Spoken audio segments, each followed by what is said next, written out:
श्रीगणेशाय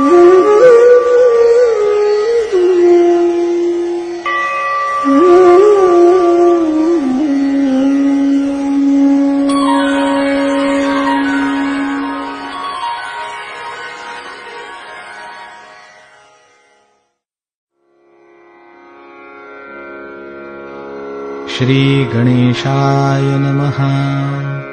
अस्य श्रीरामरक्षास्तोत्रमन्त्रस्य बुधकौशिकऋषिः श्रीसीतारामचन्द्रो देवता अनुष्टुप्छन्दः सीताशक्तिः श्रीमद्हनुमानकीलकम् श्रीरामचन्द्रप्रीत्यर्थे जपे विनियोगः। अथ ध्यानम् ध्यायेदाजानुबाहुम् धृतशरधनुषम् बद्ध